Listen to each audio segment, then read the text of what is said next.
पूज्य परमहंस श्री रामकृष्ण देव जी, अमृतमय उनकी वाणी। अय उपासक, तुम कभी किसी से वाद विवाद न करो। बहुत अमृतमय वचन है, बहुत ही ऊंची स्थिति के महापुरुष हमारे भारत की शोभा है। थे नहीं कह रहा हूं, है, क्योंकि महापुरुषों की वाणी ही महापुरुषों का स्वरूप है। वाणी विराजमान है अर्थात महापुरुष विराजमान है। पूज्य श्री परमहंस शिरोमणि श्री रामकृष्ण देव जी, उपासक, वाद विवाद मत करो। जिस प्रकार तुम अपने इष्ट देव को, अपने धर्म को दृढ़ विश्वास के साथ पकड़े हुए हो और महान मानते हो, ऐसे ही कोई दूसरे धर्म का उपासक अपने इष्ट देव को और अपने धर्म को महान मानता है। इसलिए तुम अपने धर्म को महान करके दूसरे को नीचा दिखाने वाला वाद विवाद मत करो। कितना सुलझा हुआ स्वरूप महापुरुषों का। केवल वाद विवाद से तुम अपने धर्म और इष्ट देव को खो दोगे। दूसरे धर्म की निंदा करके, दूसरे के इष्ट देव की अवहेलना करके तुम अपने इष्ट देव और धर्म को खो दोगे, क्योंकि परमात्मा एक है और वही सब धर्मों का धर्म गुरु है, वही सब धर्मों का इष्ट है। परमहंस शिरोमणि श्री रामकृष्ण देव जी के वचन। किसी की निंदा अवहेलना नहीं करनी। एक बार एक महात्मा किसी नगर में से होकर जा रहे थे। संयोगवशात एक दुष्ट आदमी सामने से आया और वो क्रोधित होकर पीटने लगा। बहुत मारा महात्मा को, मूर्छिता हो गए महात्मा, इतना मारा। बहुत दुष्ट स्वभाव के भी होते। वो जमीन पर गिर गए। मारने वाला चला गया।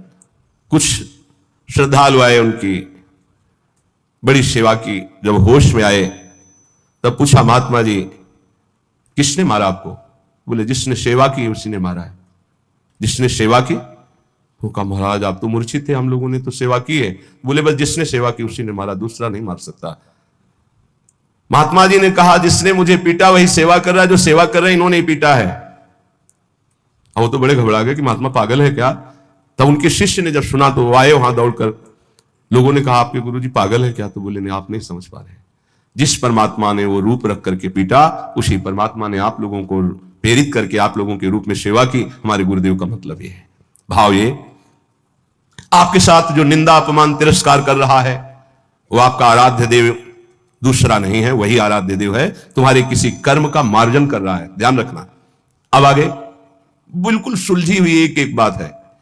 सच है कि उस दुष्ट में भी परमात्मा है। सच है कि व्याघ्र में भी परमात्मा है। पर हम महात्मा को तो गले लगा सकते हैं, लेकिन व्याघ्र को, सिंह को गले नहीं लगा सकते। ऐसे ही हम मानते हैं कि दुष्ट में परमात्मा है, पर दुष्ट पुरुष में विद्यमान परमात्मा को केवल भाव द्वारा प्रणाम करके उससे संभाषण और संग कदापि उचित नहीं है। जैसे सर्प में भी परमात्मा है, सिंह में भी परमात्मा है, तो उसे गले नहीं लगा लेंगे। एक एक चेष्टा, एक एक वचन अमृत है। अगर ये धारण कर लोगे तो आपका भजन बचेगा और पचेगा और बढ़ेगा। एक किसान खेत में दिन भर पानी भरता रहा। जब सायंकाल हुआ तो उसमें पानी एक चुल्लू भी नहीं टिका। वो बहुत परेशान हो गया। मेड़ ज्यों की त्यों सब ठीक थी। फिर उसने देखा तो चूहों ने छेद कर रखा था जगह जगह, कई जगह मेड़ में। वो छेद से बाहर जा रहा था। उपासक समझे, पूरा जीवन साधना करते हो जाता है, लेकिन साधन संपत्ति एक चुल्लू भी नहीं बचती। किनकी? जिनके इंद्रिय रूपी चूहों ने छेद कर दिया है हृदय रूपी घर में। क्या? कभी ये भोग, कभी वो भोग, कभी वो भोग। जो अपनी इंद्रियों को भोगों के संयोग में मनोरंजन करते हैं और साधना भी करते हैं, तो पूरे जीवन की शाम हो जाती, पर उनके हृदय रूपी खेत में एक चुल्लू भी साधन नहीं बचता, सब क्षीण हो जाता है। रामकृष्ण देव परमहंस जी कह रहे हैं, जब उपासक इंद्रियों के बिलों को बंद कर देता है, फिर कीर्ति की इच्छा उसके अंदर जागृत होती है, तो मेड़ टूट जाना होता है। अगर मेड़ टूट गई तो भी बड़ी जल्दी धारा बाहर निकल जाएगी खेत से जल की। कीर्ति की चाह उत्पन्न होती कि मेरा यश हो जाए। गई जीवन की भजन संपत्ति कीर्ति की चाह में गई। कीर्ति भजन को छीण कर देती है। यदि आपके अंदर चाह नहीं हो, इष्ट के द्वारा कीर्ति होती, जैसे सेवक जी महाराज कह रहे हैं, जय जय श्री हरिवंश नाम गुण गाई है, उसके लिए कहा कि बिस्तरे सब जग विमल की रति साधु संगति। विमल की रति वो उसके भजन का नाश करने वाली नहीं होगी, क्योंकि इष्ट के द्वारा होती है। कीर्ति की चाह मानो उस किसान की मेड़ टूट जाना है। अर्थात उस साधक का बांध टूट जाना है साधना का।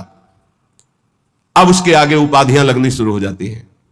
ये बड़ा उपद्रव है उपाधियां, सरकार, भगवान, अवतार, न जाने क्या क्या।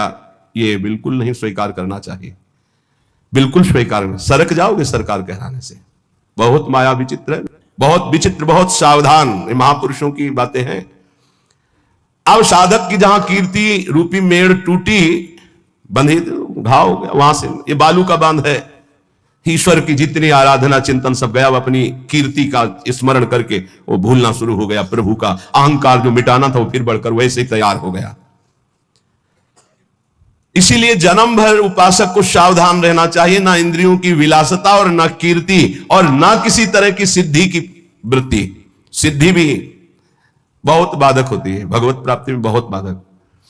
मन की बात जान, दुनिया का सब एक से एक अलग अलग क्षेत्र सामने खड़ा, एकाग्र दृष्टि से देख के संकल्प कर हिल नहीं सकता एक कदम। जैसा चाहे जितना हो उसकी आज्ञा का पालन करेगा ही करेगा। ऐसी बहुत सी, वे तो गुरुजनों की कृपा से इन खाइयों को नांगा जाता है।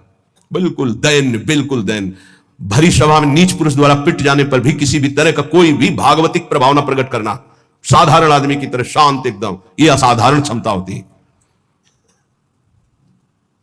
क्यों सह जाए सामने वाला जब इतना कर रहा, भगवान ने हमको तेज दिया, बल दिया है, क्यों सह जाए। बोले एक भाई अपने मुखौटे को लगाकर सिंह का और अपने घर में गया तो घर वाले एकदम भयभीत हो गए। लेकिन उसकी बहन ने उसको मुखौटा लगाते हुए देखा था। वो नजदीक गई और मुखौटे में थप्पड़ मारा, चल, और उतार के रख दिया। रामकृष्ण परमहंस देव जी कह रहे, समझे, ये कोई निज जन, निज संबंधी देख पाएगा कि इन मुखौटों में और कोई नहीं मेरा प्रिय है, प्रीतम है, दूसरा कोई नहीं। ये जो गाली दे रहा है, जो अपमान कर रहा है, जो पीट रहा है, वो मेरा प्रीतम है जिसकी मैंने आराधना की है। वो किस लिए पीट रहा है? जैसे कुम्हार अपनी मटकी को पीट के देखता है, ठीक है, खरी है, कहीं से फूटी नहीं है, मजबूत है, इतना वार सह सकती है, तैयार हो। भगवान ऐसा लीला करते हैं, पक्का अपनी मटकी को बजवाते हैं, बड़े जोर से बजाते हैं। जैसे कुंभकार बाजार में मटकी रखता है, सिक्के से बजाता है, हाथ से बजा दिखाता है, फिर कहता है इतने रुपए की है। ऐसे भगवान अपने भक्त को विश्व में दिखाते हैं, देखो कितना सहनशील है। मुखौटा कोई भी हो सकता है, ध्यान रखना, मुखौटा कोई भी हो सकता है, पहचानना आपको है। घर वाले भयभीत हो गए, लेकिन बहन भयभीत नहीं हुई, क्योंकि उसने देखा मेरा भाई मुखौटा लगा रहा सिंह का। ऐसे ही संबंधी जो भगवत संबंध, दास से सख्य, वात्सल्य, कांता, सहचरी, वो जान रहा है कि मेरा प्रीतम में मुखौटा लगा के बदल के आया है और मुझे गाली दे रहा, मेरा अपमान कर रहा है। नहीं, मैं डरने वाला नहीं, मैं समझ गया मेरा प्रीतम है। कोई भी भय उसे स्पर्श नहीं कर सकता। एक दिन एक सरकारी आदमी पिस्तौल रखता था और बहुत विलंब से आया। पत्नी ने कहा तुम इतना विलंब से क्यों आए? रोज तो इतने समय आ जाते थे, इंतजार करते हो इतना समय। उसका समय हो जाता है। कैसे हो जाता है? बोले ऐसे हो जाता है। पिस्तौल निकाली, गोली भरी और उसकी कनपट्टी में लगाई। तो ये सब दूसरों को धमकियां दिया करो। बोले असली गोली है, पिस्तौल है, तुझे भय नहीं लग रहा? बोले बिल्कुल पाई भर नहीं लग रहा। क्यों नहीं लग रहा? तो मेरे प्रीतम हो, ऐसा कर ही नहीं सकते हो। ऐसे ही भक्त, वो संपूर्ण चर जगत में अपने प्रीतम को सर्वान वस्तुतया निरीक्ष परम स्वाराध्य बुद्धिर्मम, तो भयभीत नहीं होता। शरीर को पूरा होना है तो उसी क्षण होना है, जैसे होना है, जिस विधान से होना है, मेरे प्रीतम उसी विधान का प्रयोग करेंगे, पर होंगे मेरे प्रीतम। सर्वस्व हरण करने वालों में मैं मृत्यु हूं, भगवान श्री कृष्ण कहते हैं। अब हमारे पास और कौन रह गया? मृत्यु रूप में भी तो प्रीतम ही आएंगे, और कौन आएगा? इसलिए जो सर्वत्र मुखौटे से हट करके दर्शन करता है, ये मुखौटे किनके हैं? बनावटी हैं। इनमें जो है वो है कौन? मेरा प्यारा, सर्वान वस्तुतया। क्रूरापि पापिनो, जो क्रूर हैं, पापी हैं, वो मुखौटा केवल ऐसा है, अंदर उनके परमात्मा बैठा है। हमें मुखौटा नहीं देखना, हमें अंदर। रामकृष्ण परमहंस देव जी की वाणी, वो कह रहे हैं उस उपासक को कभी भय नहीं होता, कभी घबराहट नहीं होती, कभी डर नहीं होता, कभी अशांति नहीं होती, कभी दुख नहीं होता, जो सर्वत्र मुखौटे से अलग देखता है। इन मुखौटे से अंदर एकमात्र परमात्मा। कोई स्त्री का मुखौटा, कोई पुरुष का, कोई महात्मा का, कोई दुरात्मा का, कोई मूर्ख का, कोई विद्वान का, पर है अंदर एक ही परम तत्व। पानी और बुलबुला कोई अलग चीज नहीं है। बुलबुला पानी में ही उठता है, पानी में ही तैरता है और पानी में ही फूट कर पानी बन जाता है। ठीक ऐसे ही परमात्मा में ही जीवात्मा प्रकट होता है, परमात्मा में ही रहता है, परमात्मा में ही लीन हो जाता है। जीवात्मा कोई अलग चीज नहीं। जैसे पानी का बुलबुला पानी से ही प्रकट हुआ, पानी में ही रहता है, पानी में फूट कर पानी बन जाता है। ऐसे ही कोई स्वतंत्र नहीं है, उसी परमात्मा में विराजमान। अगर इतना जान लो तो तुम परमात्मा स्वरूप ही हो, ये परमहंस जी कह रहे हैं।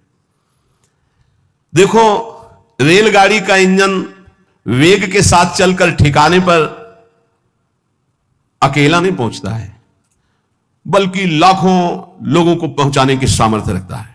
जोड़ते जाओ, बैठते जाओ, इंजन में बड़ी पावर है। बोले ऐसे ही आचार्य इंजन है और अनुयायी जन आचार्य के डिब्बे हैं। कितने जन बैठ करके परम पद में, निकुंज में पहुंचते हैं। कभी भी ये नहीं सोचना चाहिए कि इतने लोगों का उद्धार कैसे हो जाएगा, इतने लोगों का कल्याण कैसे हो जाएगा, बहुत लोग जुड़े हैं, कैसे कल्याण। तो बोले ईश्वरीय शक्ति इंजन है और वो संत, वो गुरुजन डिब्बे के समान है। कनेक्शन इंजन से है, तो इंजन में 2-4 लोग बैठते होंगे, लेकिन डिब्बे में 70, 80, 90, 100 ज्यादा भी बैठ जाते होंगे। जनरल में तो ज्यादा ही बैठ जाते, कुछ बैठे, कुछ खड़े, कुछ पूरा सब, और सब वहीं पहुंचेंगे जहां इंजन पहुंचेगा। बिना टिकट के होंगे तो 2-4 थप्पड़ लगेंगे, थोड़ा टैक्स लग जाएगा, पहुंचेंगे वहीं। नहीं, बीच में अगर हो गया तो फिर उतारे भी जा सकते, उपद्रव होने पर, टिकट ना होने पर, पैसा ना होने पर उतार। इसलिए राधा राधा पैसा इकट्ठा कर लो, परम धन राधा नाम आधार। अगर जल्दी जल्दी में टिकट नहीं खरीद पाए हो तो थोड़ा ज्यादा लगेगा, पर राधा राधा राधा राधा पहुंच वहीं जाओगे। बात हमारी मान लेना। टिकट क्या है? निकुंज की ये जो मंत्र है, आचार्य संबंध है, आचार्य शरणागत, ये टिकट है। और जनरल में क्या है? राधा राधा राधा राधा राधा राधा, जैसे सब जप रहे हैं। तो बैठ सब गए हैं गाड़ी में, बीच में तुम्हारी चेकिंग भी होगी। बोले जल्दी में खरीद तो नहीं पाए, लेकिन एक राधा नाम की कीमत में पूरा त्रिभुवन बिक जाएगा। वो जो जांच करने वाले हैं वो कौन है? श्री जी के पार्षद ही हैं। ऐसे थोड़ी होता है कि आप श्री जी के पास सीधे डायरेक्ट पहुंच जाओ, ऐसा नहीं। तो राधा नाम जहां है ना, वो सीधे। और जिनको सौभाग्य से कहीं ये जो निकुंज के गुप्त मंत्र मिल गए हैं, तो दुर्भाग्य है कि उनके अंदर ठसक ना आवे, नहीं तो पास हो चुका है निकुंज का, पास मिल चुका है। मानो सच्ची मानिएगा। सौभाग्य दुर्भाग्य में आप बदल रहे हैं कि आप मंत्र का चिंतन नहीं कर रहे हो, विषय चिंतन कर रहे हैं। रेलगाड़ी के इंजन में उतने लोग पार नहीं हुए जितने डिब्बे में बैठकर वहां पहुंच जाते हैं। अर्थात आचार्य और आचार्य परंपरा, आचार्य के तो विशेष विशेष कुछ पार्षद हुए, लेकिन आचार्य परंपरा में लाखों ऐसे महापुरुष हो गए कि करोड़ों को श्री जी के पास पहुंचा दिया, श्री जी में तन्मय करा दिया। राजहंस कभी पानी, वो दूध पीकर पानी को छोड़ देता, राजहंस। ऐसे ही जो उपासक है, जो संत है, जो भगवत प्रेमी महात्मा है, तो माया और ब्रह्म दोनों मिले हुए हैं एक में। वो केवल ब्रह्म, केवल परमात्मा तत्व को और जल को जैसे छोड़ देता है, दूध पी के जल को छोड़ देता है, ऐसे वो माया के विकारों को छोड़कर परमात्मा स्वरूप में स्थित हो जाता है। दैवी संपदा का महान सुख उसके हृदय में जागृत हो जाता है, जो माया के विकारों पर मुक्ति प्राप्त कर लेता है। कोई भी विकार उसके ऊपर प्रभाव नहीं डालता। हाथी को खुला छोड़ दे तो मनमानी आचरण करके वृक्षों को उखाड़ता है, तोड़फोड़ शुरू कर देता है। लेकिन जब महावत अंकुश पर अंकुश प्रहार करता है तो घुटने के बल हाथी हो जाता है। ऐसे ही ये मन मत वाला हाथी है, जिसने इसको स्वच्छंद छोड़ दिया है, ऐसा तोड़फोड़ कर देगा, धर्म विरुद्ध आचरण करेगा। महावत है उपासक, हाथी है मन और अंकुश है ज्ञान। प्रहार पे प्रहार करके उसको घुटने के बल, अर्थात मन को अधीन कर लिया, तब वो शांत चित्त परमात्ममय हो जाता है। मन ही भगवान का स्वरूप बन जाता है। इंद्रियाणाम मनुष्यास्मि, पर पहले अंकुश की मार देनी पड़ेगी, छोड़ना नहीं। इसको छोड़ दिया तो तोड़फोड़ मचा देगा। मत वाला ये हाथी है मन, किसी के अंकुश से, केवल ज्ञानांकुश, जो नाम मंत्र मिला खूब जपो, इसी से मानो तुम्हारे अंकुश की धार तीक्ष्ण होगी, इसी से तुम्हारा मन बस में होगा, दूसरा कोई उपाय नहीं। कल एक साधक प्रश्न कर रहे थे एकांतिक में, मैं जानता हूं ये नहीं करना चाहिए, फिर भी करता हूं, क्यों? 2 बातें। पहली बात, तुम्हें आध्यात्मिक सामर्थ्य खो चुकी है, जान करके भी तुम उसको रोक नहीं सकते क्योंकि बलहीन हो। और दूसरी बात, तुम्हारी सुख बुद्धि उसमें है। जरूर ये कहते हो मुंह से कि नहीं करना चाहिए, पर अंदर है कि इसमें सुख है। इन 2 बातों के कारण तुम भ्रष्ट होते रहते हो। तो हमको पहली बात बलवान करनी है कि हमारे अंदर नाम बल आवे, तो दूसरी बात अपने आप हट जाएगी, सुख बुद्धि हट जाएगी। पहले नाम जप करके अपने को बलवान बनाइए। समस्त विकारों को नष्ट करने का मैं तुम्हें एक सरल उपाय बताता हूं। रामकृष्ण परमहंस देव जी, तालियां बजाकर जब नाम कीर्तन जोर जोर से किया जाता है तो जैसे वृक्षों में बैठे हुए पक्षी उड़ जाते हैं, ऐसे हृदय के काम क्रोध आदि नष्ट हो जाते हैं। रामकृष्ण परमहंस देव जी, तालियां बजा करके राधा राधा राधा राधा राधा। किसी संगीत की ओर ज्ञान वृत्ति ना हो तो अपने पास परम संगीत है तालियां, तालियां बजाकर। तो कह रहे हैं कि जैसे वृक्षों में बैठे हुए पक्षी तालियां उड़ जाते हैं, ऐसे हृदय में बैठे हुए काम क्रोध भाग जाते हैं जब नाम कीर्तन। जब किसी को भी काम आदि वेदना हो तब नाम कीर्तन करके देखना, तो नाम कीर्तन होने ही नहीं देगा काम। देख लेना उस समय अगर उपदेश भी किया जाए तो तुम्हें अच्छा नहीं लगेगा। कामी समझी में हरि कथा ऊसर बीज बहे फल। और अगर आप शुरू कर दिए तो वो टिकेगा नहीं, भाग जाएगा पक्का। बहुत सुंदर उपाय महापुरुषों के हैं। उपासक की उपासना परिपक्व कब मानी जाती है? जब अपने आराध्य देव का नाम लेते ही रोमांच हो जाए, आनंद अश्रु बहने लगे, तब समझना चाहिए कि हमारी उपासना परिपक्व हो रही है। उपास्य देव का नाम लेते ही आंखों में जल आने लगे, अब उसकी उपासना रंग ला रही। राधा कहते आंसू भर जाएं। एक लकड़हारा जंगल की लकड़ी बेच बेचकर बड़े कष्टपूर्वक अपना जीवन यापन कर रहा था। अकस्मात उस मार्ग से एक सन्यासी जी आ रहे थे। उन्होंने लकड़हारे के दुख को देखकर कहा, बेटा जंगल में तुम सूखी लकड़ियां बिन रहे हो, इसके आगे बहुत कुछ है, आगे बढ़ो और कुछ तुम्हें प्राप्त हो जाएगा, मैं देख रहा हूं। वो आगे बढ़ा, सूखी लकड़ियां छोड़कर।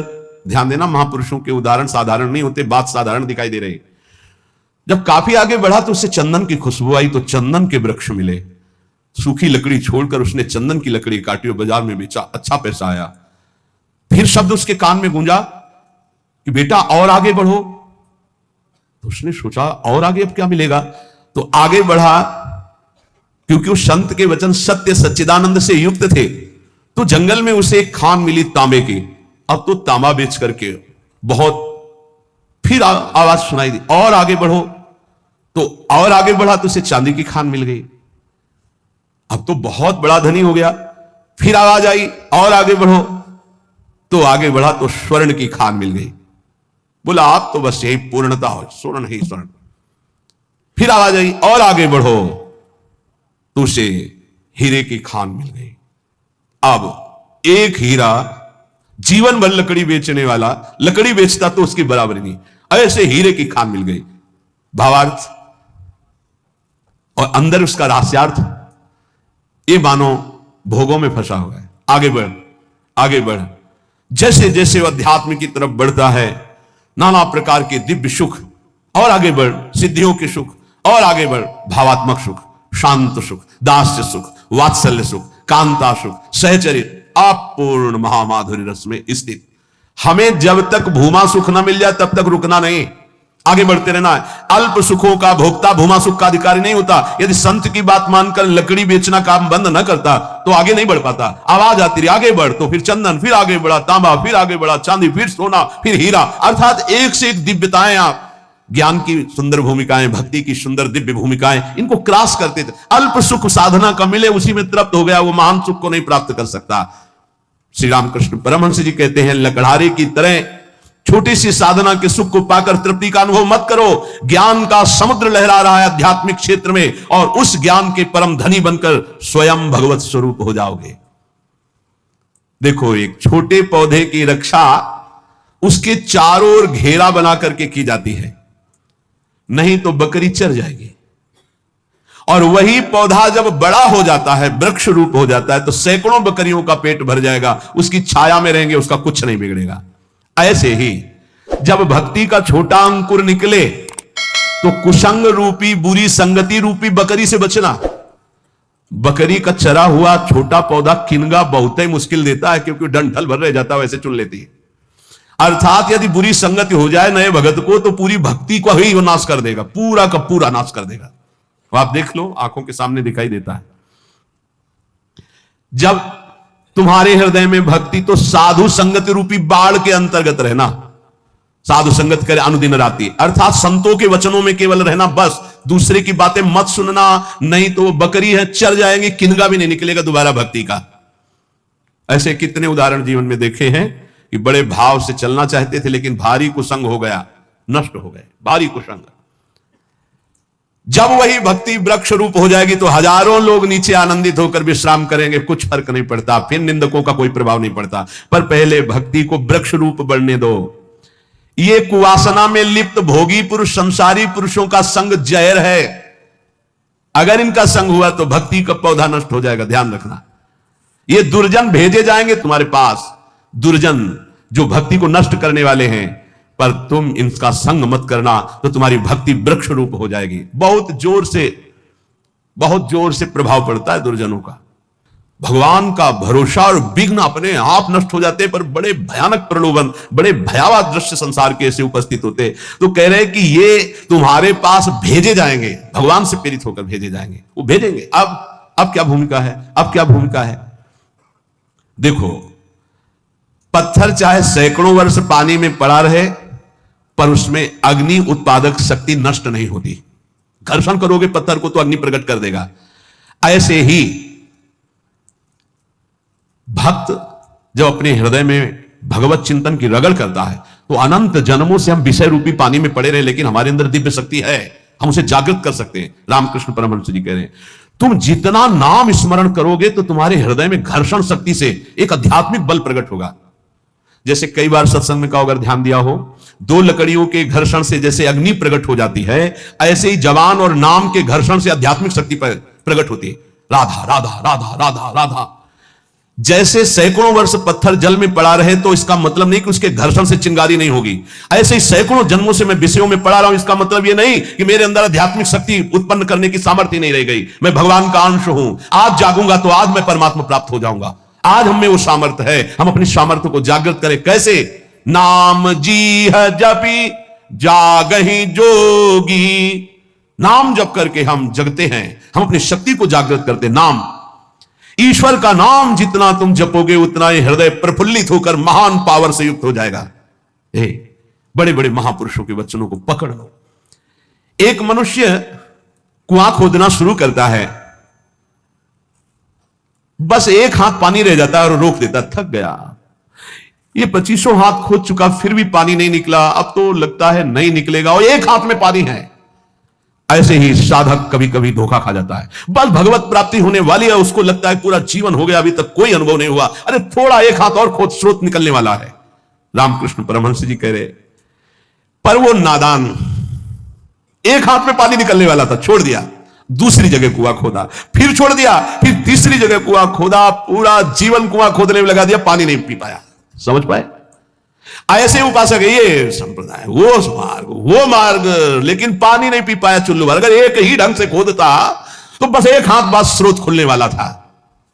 एक गुरु, एक ग्रंथ, एक पंथ, एक मंत्र, एक संत, एक कंत, सांगो पांग उपासना पकड़ लो, निकल जाए। हमने देखा कि जो इधर उधर भटकने वाले वो जीवन भर भटकते रहते हैं, क्योंकि तलवार की धार पर चलने के लिए जो हिम्मत चाहिए वो गुरु बदलने से नहीं आती, वो चलने से आती है। ये जो बदलुआ लोग होते हैं ना, बदलते ही रहते हैं। व्यभिचारी की वृत्ति पातिव्रत धर्म से कभी एक नहीं होती, ध्यान रखना। होटलों को खाने वाला कभी एक रसोई में भरपेट जीवन भर नहीं खा सकता, उसको चाट लग गई है। ऐसे ही ये जो व्यभिचार प्रवृत्ति भक्ति में है, आज यहां कल वहां। परमहंस जी कह रहे 25 हाथ कुआं खोदा, छोड़ दिया कि यहां पानी नहीं हो, एक हाथ बाद पानी निकलने वाला था, फिर दूसरी जगह खोदा, फिर छोड़ दिया, फिर तीसरी जगह खोदा, जीवन हो गया, कुआं खोदते पानी नहीं मिला। अगर एक में ही उतनी मेहनत और कर देता तो करने नहीं पड़ती, एक हाथ बाद स्रोत था। जिस नाम, जिस मंत्र, जिस गुरुदेव का आश्रय लो, प्रेम भाव वाली परिवर्तन की बात अलग है कि हम प्रेम मार्ग में आगे बढ़ते चले जा रहे हैं, दास से शांत सख्य वात्सल्य, वो बात अलग है। लेकिन ऐसे भाव रखकर कि इससे तो काम नहीं बना, अगला खो देते कुआं, फिर वहां भी काम नहीं बनेगा, ऐसे भटकते रहोगे। बहुत महापुरुषों के वचनों को बहुत समझना चाहिए। ईश्वर पूर्ण है, निर्भर रहने से उसका अनुभव होता है। क्या साधना बताई? निर्भर रहना, निर्भर प्रेम मगन हनुमान। निर्भरता दो प्रकार की, एक बताई बंदर के बच्चे की, एक बताई बिल्ली के बच्चे की। जैसे बंदरिया को जब छलांग लगानी होती तो ऐसे बच्चे को करती, 1 सेकंड में बच्चा समझ जाता है, कस के बाल पकड़ लेता है और छलांग मारी, निकल। अगर बच्चा छोड़े तो खुद गिरे, पकड़ना बच्चे को होगा। और एक होती है बिल्ली की निर्भरता। अब बिल्ली उसी दाढ़ से पकड़ के ले जाएगी जिसे चूहा पकड़ती है। एक बार बिल्ली चूहा को पकड़ ले तो जीवन से हाथ धो देगा, उसी मुंह में अपने बच्चे को दबाती है और दूसरी जगह ले जाती है। बिल्ली का ही काम है, बच्चा तो ऐसे पूरे म्याऊं कोई मतलब नहीं, जहां मन आवे तहां ले जाओ। ये है पूर्ण निर्भरता। तो प्राय जो अहम प्रधान, साधना प्रधान होते हैं, बंदर के बच्चा होते हैं। इशारा दिया गुरुदेव ने, मारो छलांग, मार पाओ, गिर जाओ। लेकिन जो ऐसे होते हैं ना म्याऊं वाले बच्चा, कै बच्चा के पेट और घट करे विनाशन, वो इशारा नहीं देते, वो गोदी में बैठाते कि ये भैया इशारा भी दो तो ये छलांग मारने वाला नहीं, हम ही को लेके छलांग मारना है। ऐसा बहुत सुखद रहता है ये निर्भरता। तो बोले ईश्वर पूर्ण निर्भरता से प्राप्त होता है। निर्भर प्रेम मगन हनुमाना। निर्भर शब्द का मतलब पूर्ण रूप से अपने आराध्य देव पर ही आश्रित रहना। जिसका एक बार ये निर्भर भाव हो जाता है, उसकी पूर्ण संभाल उसका इष्ट करने लगता है। ए पूरी मस्ती, पूर्ण संभाल उसकी इष्ट करता है। कर तुम अकर तुम अन्यथा कर तुम, बिल्कुल बिल्ली के बच्चा बन के रहो, म्याऊ बोल रहा है। आगे कुछ ज्यादा चतुरता करोगे ना तो उनकी कृपा का तुम अनुभव नहीं कर पाओगे। अगर बिल्कुल ऐसे जो प्यारो करे सो निर्भर प्रेम मगन हनुमान। बात समझो, निर्भरता पूर्ण भरोसा। पर यह बहुत कठिन है, अहंकार देवता निर्भर नहीं होने देते। ईश्वर पूर्ण निर्भय रहने वाले को ही अनुभव में आता है निर्भर। आवश्यकता के पहले व्यवस्था, यह निर्भरता प्रभु के चरणारविंद की। बहुतों ने नाम सुना है अमृत का, लेकिन देखा किसने है? ऐसे ही बहुतों ने ईश्वर का उपदेश शुरू कर दिया है, लेकिन अनुभव किया है क्या? परमहंस गुरुदेव बोल रहे हैं ये धर्म उपदेशकों में कितनों ने धर्म ग्रंथ पढ़कर उपदेश देना शुरू किया, लेकिन देखा ईश्वर को? बहुतों ने अमृत का नाम सुना है, अमृत की चर्चा की, लेकिन अमृत देखा है क्या? नहीं। ऐसे ही बहुतों ने धर्म उपदेश शुरू कर दिया, क्या धर्म उपदेश करने वाले उस ईश्वर को देखा है? अब वो तो परमहंस जी वो बोल रहे हैं बहुतों ने उपदेश दिया लेकिन चखा है। और जिसने चखा है फिर जो बोला है, तो बिना किसी प्रयास के स्वाद सबके हृदय में पहुंच जाएगा। ऐसा ही अध्यात्म का अमृत है। अमृत चख करके फिर जो बोला, दो बातें बताई। अमृत सुना सबने, देखा किसी ने, और पढ़ के उस अमृत का उपदेश देना अधूरा, क्योंकि देखा नहीं। अब एक ने चखा है, देखा है, फिर बोल रहा है, तो इस अमृत का प्रभाव यह कि अपने आप सुनने वाले के हृदय में इसका अनुभव होने लगेगा। यह अध्यात्म का अमृत है, प्रेमामृत, भगवदानंद। जिन्होंने अमृत चखा है वो उसका स्वाद जानते हैं। इसी तरह जिसने ईश्वर प्राप्ति कर ली, ईश्वर के सुख का अनुभव कर लिया, वो जब उपदेश करता है तब उसका प्रभाव जन समाज पर जैसे आंधी चले तो सबके आंखों में छा जाएगी धूल, ऐसे सबके आंखों में जो सुनेगा अध्यात्म का रंग छा जाएगा। इसलिए उपदेश के पहले उपासक को अपने हृदय में इस प्रेमानंद, परमात्मानंद, भगवदानंद, ज्ञानानंद, विज्ञानानंद, अखंडानंद जिससे संबोधन करो, पहले इसको चखो, देखो, फिर बोलो। यहां क्या होता है? सुना, पढ़ा, बोला नहीं, पहले चखो, खुद भगवदानंद में डूबो। इसलिए नवयोगेश्वरों में श्री प्रबुद्ध जी कहते हैं, महाराज प्रबुद्ध जी, जो वेदों का पारगामी विद्वान, शाब्द ब्रह्म का और पर ब्रह्म का अनुभूत, उसके वचन से हमारा परम कल्याण होगा। ऐसे गुरुदेव का वर्णन करे जो ब्रह्मानुभूति से युक्त और शाब्द ब्रह्म शास्त्रों के परम ज्ञाता हो। लोहा जब तक तपाया जाता है तब तक लाल रहता है, लेकिन जब बाहर निकाल दिया जाता है तो लालिमा खत्म हो जाती है, काला पड़ जाता है। यही दशा मन की है। जब सत्संग में होता है तो इसको लगता है कि अब सब ठीक हो गया, और जहां सत्संग से बाहर हुआ तो फिर काला पड़ गया। वही गंदी बातें, वही गंदा चिंतन। देखो इतनी देर से बैठे हो, किसका चिंतन खराब हुआ? धार्मिक विचार, सद्गुण, सद्भावना ये सत्संग में अपने आप प्रकट होती। जैसे लोहे को आग में डाल दो तो लोहे का गुण आग खत्म और आग का गुण लोहे में होगा, लोहा लाल हो जाएगा। ऐसे ही जब हम सत्संग में बैठते हैं तो सत्संग का प्रभाव पड़ता है। लेकिन अगर उसका मनन नहीं करते, आचरण में नहीं उतारते, तो बाहर निकलते ही काला हो जाएगा। लोहे को बाहर निकाल के रखो, लालिमा खत्म, काला हो जाएगा, पपड़ी पड़ जाएगी। ऐसे ही जब हम सत्संग सुनकर आचरण में नहीं उतारते, नाम जप नहीं करते, धर्माचरण नहीं करते, तो सत्संग में तो सद्भाव आते, लेकिन बाहर होते फिर वही कालिमा, वही दुर्वासनाएं, वही। तो लगता है यार सत्संग से कोई लाभ नहीं हुआ। सत्संग से वर्तमान में जो लाभ हुआ है, इसको आगे बढ़ाने के लिए आपको सत्संग की बात माननी होगी, महापुरुषों की बातों के अनुसार चलना होगा। खूब निरंतर नाम जप करो और मनन करो सत्संग का। साधन को हरि भजन है, कैसे सत्संग सहाय।